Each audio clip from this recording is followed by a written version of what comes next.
আপনাদেৰ শুনেন তো তেখেতৰ নটিছৰে আমাৰ ঘৰবিলাক দিছে আপুনি তো ক'লে ল'ৰা ছোৱালীবিলাক পঢ়িব লাগে ঘূৰিব লাগে আমি ফৰেষ্টত থাকা নাই আৰু লগতে উপস্থিত হোৱা বিশিষ্ট ব্যক্তিসকলক আমি মঞ্চত স্বাগতম জনাইছোঁ। সকলো যদি একেলগে মিলি সহযোগ কৰা আশা কৰি আমাৰ বিশিষ্ট ব্যক্তিসকলক স্বাগতম জনাই খুবেই ভাল লাগিব। নমস্কাৰ, স্বাগত। আমি আজি অনুষ্ঠান বিতৰণৰ অনুষ্ঠান কাৰ্যসূচীৰে সকলোকে স্বাগত জনাইছোঁ। অনুষ্ঠানটি আৰম্ভ কৰাৰ আগত সকলোকে জাতীয় গীতৰ বাবে সন্মান জনাবলৈ অনুৰোধ জনাইছোঁ।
আদৰণি ভাষণৰ কাৰণে মই DC গোৱালপাৰা শ্ৰী খনীন্দ্ৰ চৌধুৰী IAS অফিচাৰক আমন্ত্ৰণ জনাইছোঁ।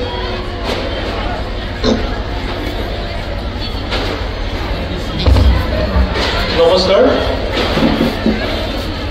অসম চৰকাৰৰ জলসিঞ্চন, গৃহ নিৰ্মাণ আৰু নগৰ পৰিক্ৰমা বিভাগৰ সন্মানীয় মন্ত্ৰী তথা আমাৰ গোৱালপাৰা জিলাৰ মাননীয় অভিভাৱক মন্ত্ৰী শ্ৰীযুত অশোক সিংহল মহোদয়, আপোনাক আজি আমাৰ এই গোৱালপাৰা জিলাৰ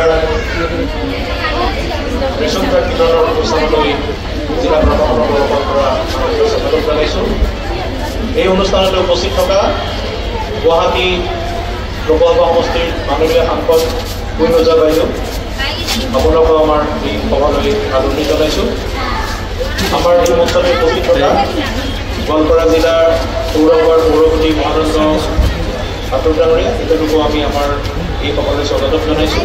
লগতে মঞ্চত উপবিষ্ট বিশিষ্ট আমন্ত্ৰিত সমগ্ৰ শিক্ষা অসমৰ অধীনত গোৱালপাৰা জিলাৰ 30খন উচ্চ আৰু উচ্চতৰ মাধ্যমিক বিদ্যালয়ৰ আন্তঃগাঁথনি উন্নতি কৰাৰ বাবে মুঠ 92টা অতিৰিক্ত শ্ৰেণীকোঠা নিৰ্মাণৰ বাবে 14,82,00,000 টকা 2023-24 বৰ্ষৰ বাবে নিবিদাযোগে পঞ্জীয়নভুক্ত ঠিকাদাৰসমূহৰ নামত আবণ্টন দিয়া হৈছে। ইতিমধ্যে ইয়াৰ 15খন বিদ্যালয়ত নিৰ্মাণ কাৰ্য আৰম্ভ কৰা হৈছে আৰু 14খন বিদ্যালয়ৰ শ্ৰেণীকোঠা নিৰ্মাণ কাৰ্যৰ আজি 25 তাৰিখে কেন্দ্ৰীয়ভাৱে গোৱালপাৰা জিলাৰ মাননীয় অভিভাৱক মন্ত্ৰী মহোদয়ে আধাৰশিলা স্থাপন কৰিব। ধন্যবাদ।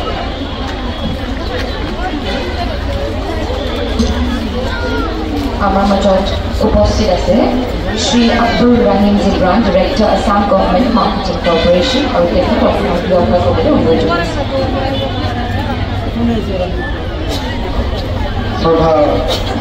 আজিৰ সভাৰ মুখ্য অতিথি, যাৰ নেতৃত্বত গোৱালপাৰা উন্নয়ন এক অন্য মাত্ৰা লৈ গৈছে, যাৰ নেতৃত্বত গোৱালপাৰা জিলাখন এক অনন্য পৰিচয় পাবলৈ সক্ষম হৈছে তথা অশোক সিংহল ডাঙৰীয়া, উপস্থিত গুৱাহাটী লোকসভাৰ মাননীয় সাংসদ শ্ৰদ্ধা পূৰ্ণজা বাইদেউ, উপস্থিত গোৱালপাৰা জিলাৰ উপায়ুক্ত মহোদয় তথা গোৱালপাৰা জিলা বিজেপিৰ সভাপতি নিৰ্বাচিত ৰাধা ডাঙৰীয়া, শ্ৰদ্ধাৰ উপস্থিত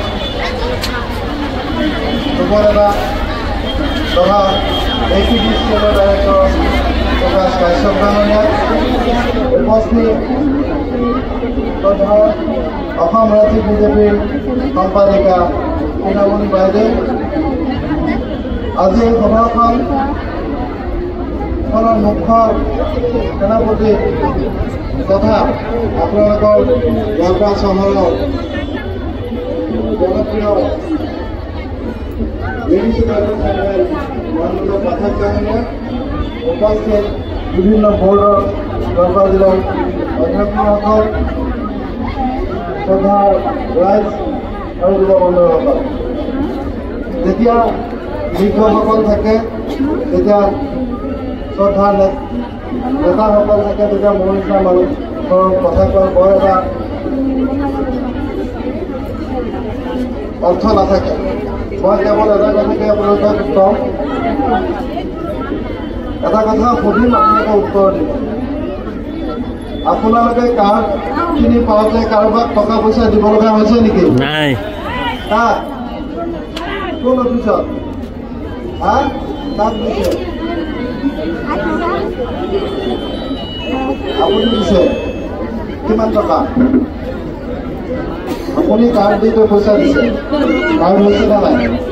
আপুনি এজন মানুহ, বাকীখিনি পইচা দিছে নেকি? নাই দিয়া।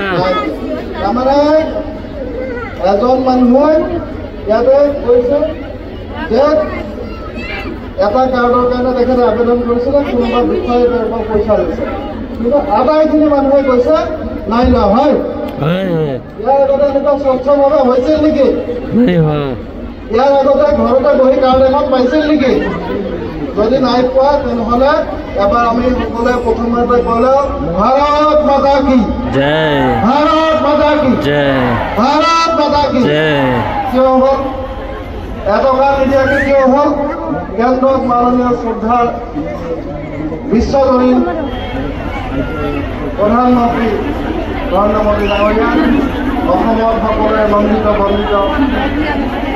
মুখ্যমন্ত্ৰী শ্ৰদ্ধা হিমন্ত বিশ্ব ডাঙৰীয়া, অভিভাৱক মন্ত্ৰী তথা অশোক সিংহ ডাঙৰীয়াৰ নেতৃত্বৰ কাৰণে আপোনালোকে টকা পইচা নিদিয়াকৈ কাৰ্ড হওক, অৰুণোদয় আঁচনি হওক, ৰাস্তা ঘাট হওক, ঘৰ হওক, বিনা পইচা পাবলৈ সক্ষম হৈছে। হয় নে নাই?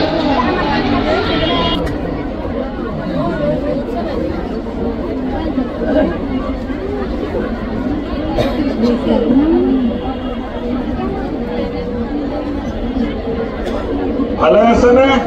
আছো স্যার।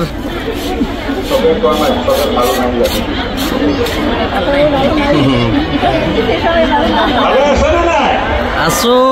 ফূৰ্তিত আছে নে নাই?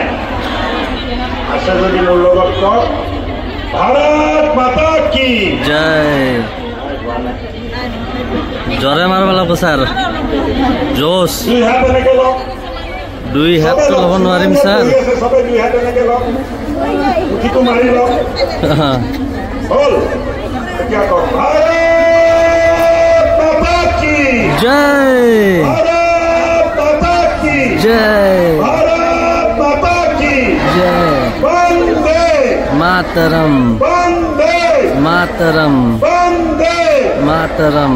আজি গোৱালপাৰা পূব সমষ্টিত 50,710 গৰাকী নতুন হিতাধিকাৰীক সামৰি প্ৰায় 20,000টা নতুন পৰিয়ালক ৰাচন কাৰ্ড প্ৰদান কাৰ্যসূচীত উপস্থিত আমাৰ সকলোৰে শ্ৰদ্ধাৰ গুৱাহাটী লোকসভা সমষ্টিৰ সাংসদ কুইন ওজা বাইদেউ, জিলাৰ কৰ্মশীল উপায়ুক্ত ফণীন্দ্ৰ চৌধুৰী ডাঙৰীয়া, ভাৰতীয় জনতা পাৰ্টিৰ জিলা সভাপতি বিভুৰঞ্জন ৰাভা ডাঙৰীয়া, আসাম গভৰ্ণমেণ্ট মাৰ্কেটিং কৰ্পৰেশ্যনৰ ডাইৰেক্টৰ আব্দুল ৰহিম জিব্ৰান ডাঙৰীয়া, APDCLৰ ডাইৰেক্টৰ ডক্টৰ প্ৰকাশ কাশ্যপ ডাঙৰীয়া, গোৱালপাৰা মিউনিচিপাল বৰ্ডৰ চেয়াৰমেন মহেন্দ্ৰ পাঠক ডাঙৰীয়া, গোৱালপাৰা ডেভেলপমেণ্ট অথৰিটিৰ চেয়াৰমেন দীপক নাথ ডাঙৰীয়া, ষ্টেটৰ বিজেপিৰ ছেক্ৰেটাৰী তৃণমণি দৈমাৰী ডাঙৰীয়ানী আৰু ইয়াৰ উপস্থিত মোৰ শ্ৰদ্ধাভাজন ৰাইজ আই মাতৃসকল, মোৰ বাইদেউ আৰু ভণ্টিসকল সকলোকে মোৰ তৰফৰ পৰা মই শ্ৰদ্ধা, ভক্তি আৰু প্ৰণাম জনাব বিচাৰিছোঁ।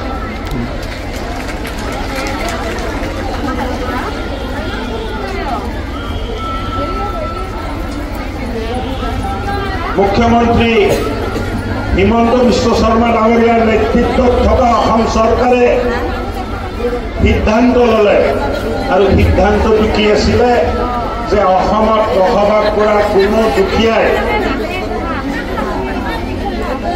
সুখত থাকিব নালাগে। স্যাৰ এটা চাকৰি মই পালে ভাল আছিল স্যাৰ।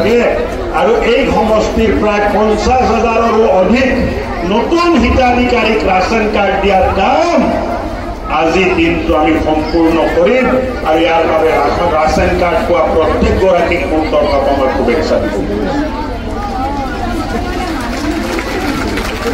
Thank you. এই সমষ্টিত সংখ্যালঘু মানুহৰ সংখ্যা বেছি, এই সমষ্টিত সংখ্যালঘু মানুহৰ সংখ্যা বেছি, কিন্তু কোনো ভেদভাৱ নকৰাকে, কাকো বঞ্চিত নকৰাকে মোদীজীৰ যিটো মূল সিদ্ধান্ত সবকা সাথ সবকা বিকাশ, এই চিন্তাৰে আমি সকলো দুখীয়া পৰিয়াললৈ ৰাচন কাৰ্ড আগবঢ়াই দিয়াৰ এটা প্ৰচেষ্টা হাতত লৈছিলোঁ, আৰু আজি ইয়াৰ সফল সামৰণি ইয়াত হৈ আছে বুলি মই ক'ব খুজিছোঁ। যে ভাষাৰ নামত, জাতিৰ নামত, ধৰ্মৰ নামত বিভেদ কৰাৰ কোনো চেষ্টা ভাৰতীয় জনতা পাৰ্টি আৰু AJP দলৰ নেতৃত্বত চলা চৰকাৰে কোনোদিন কৰা নাই।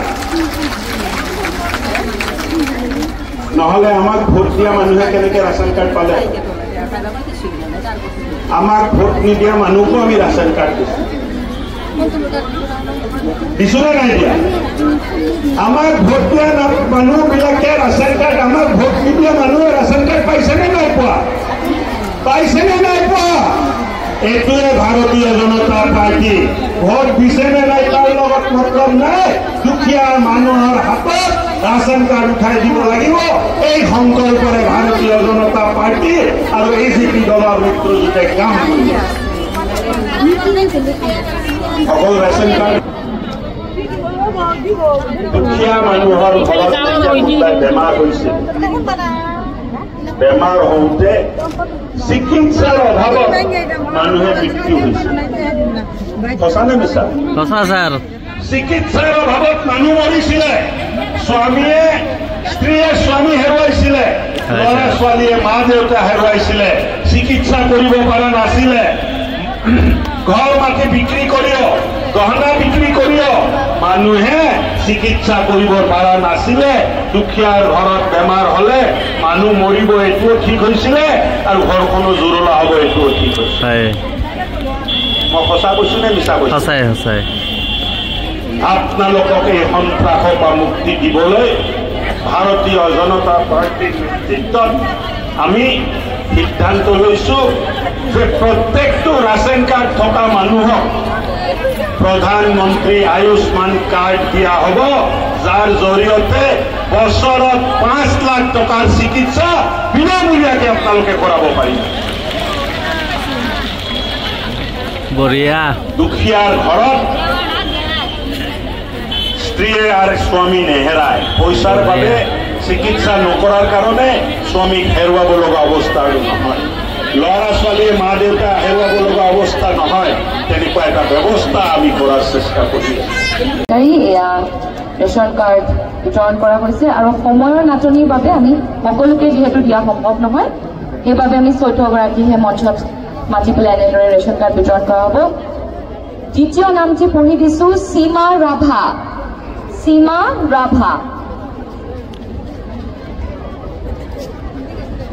সীমা ৰাভা যদি আপুনি আছে মঞ্চত আপোনাক আমন্ত্ৰণ জনাইছো।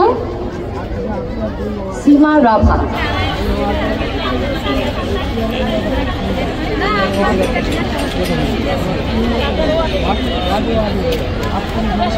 তৃতীয়টি নামক সাজু হ'বলৈ অনুৰোধ জনাইছো, যমুনা দেৱী গুৰুং। যমুনা দেৱী গুৰুং। আৰু লগতে গোৱালপাৰা পূব সমষ্টিৰ সমূহ হিতাধিকাৰী নিজৰ নিজৰ ৰেচন কাৰ্ডসমূহ সংশ্লিষ্ট পুৰসভা তথা গাঁও পঞ্চায়তত উপলব্ধ হ'ব। আপোনালোকে তাৰ পৰা গাঁও পঞ্চায়ত বা পৌৰসভাৰ পৰা নিজৰ নিজৰ ৰেচন কাৰ্ড। মামনি বিশ্বাস, অন্য এটি নাম আৰজুমা বেগম।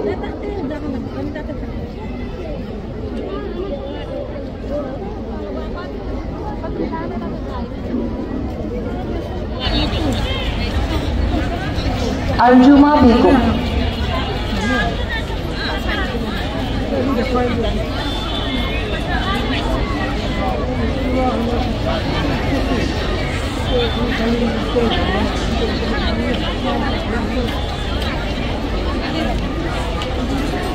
আরজুমা বেগম, রুক্মিণী দাস, রুক্মিণী हिमाचल यमुना गंगा उज्जल जलधि तरंगा तब शुभ नामे जागे तब शुभ आशीष मागे।